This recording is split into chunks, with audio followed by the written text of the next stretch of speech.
Bonjour à toutes et à tous, je suis très heureux de vous retrouver pour cette homélie. Que nous propose l'Évangile? Il nous met en présence d'une discussion tendue entre Jésus, des pharisiens et des partisans des rois Hérode.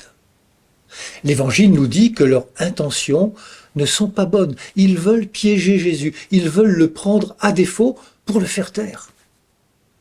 Pourquoi? Mais parce qu'il les dérange. Son amour, qui ne supporte aucune compromission ou petits arrangements, les dérange. Alors, il commence par le flatter, en traçant un portrait somme toute juste de Jésus. Tu es toujours vrai, tu enseignes le vrai chemin de Dieu, tu ne te laisses influencer par personne, tu ne fais pas de différence entre les gens.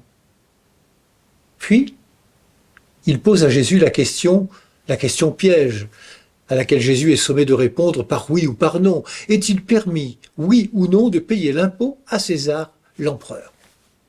Leur pensée est binaire, blanc ou noir, pur ou impur, permis ou défendu, bien ou mal, César ou Dieu, comme si la vie était simple. Comme s'il y avait d'un côté les choses de Dieu et de l'autre celles des humains. Une chose est certaine, Dieu, lui, a fait un choix. Celui de s'incarner, celui de partager notre vie humaine, notre vie la plus quotidienne.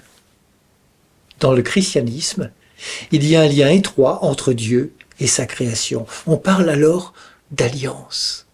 Et cette alliance, c'est Jésus le Christ qui la rend visible, palpable, proche. Dieu fait homme, Dieu au milieu des hommes, Dieu parmi les hommes. Alors, que va répondre Jésus? S'il répond oui, il sera considéré comme un collabo soumis à César.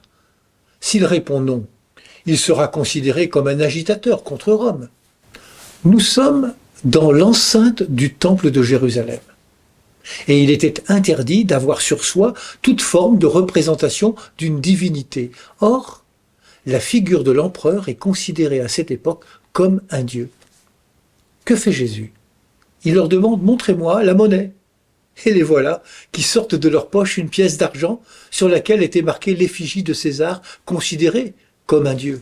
Les voilà pris à leur propre piège. Ils possèdent dans l'enceinte du temple une pièce de monnaie à l'effigie d'un dieu. « Tu enseignes le vrai chemin de Dieu », disaient les pharisiens à Jésus. Ils ont parfaitement raison. Alors, il sort cette parole qui a traversé l'histoire. Rendez à César ce qui est à César et à Dieu ce qui est à Dieu. Pour Jésus, les deux formules sont complémentaires. Elles ne s'opposent pas. Rendez à César ce qui est à César. César étant pour Jésus le symbole de la vie humaine, de son organisation politique et sociale. Organisation nécessaire à toute vie humaine. Chacun de travailler, de vivre dans la cité, dans sa profession, ses divers engagements, sa famille. Jésus n'a aucun mépris pour les choses terrestres. Mais comme il sait que l'homme ne vit pas seulement de pain, il ajoute « Rendez à Dieu ce qui est à Dieu ». Jésus invite à vivre les choses terrestres, mais dans la foi au Seigneur, une vie donnée à Dieu. C'est ce à quoi nous invitait l'apôtre Paul dans la deuxième lecture, vivre une foi active et une charité qui se donne de la peine. Pour Jésus, la vie de Dieu est offerte à tous, pas d'exclus, personne sur le côté de la route. Aussi nous sommes invités, en étant liés au Seigneur et à son évangile qui est le Christ, à prendre notre part à la construction de ce monde que Dieu veut. Par son attitude et sa réponse, Jésus nous invite à retrouver ce qui est essentiel pour notre vie. La pièce de monnaie portait la marque de César. Mais nous, la marque que nous portons est d'un autre ordre, celle de Dieu. Souvenons-nous, au jour de notre baptême, nous avons été marqués de la croix du Christ. Nous avons été oints par l'huile parfumée, le Saint-Crème.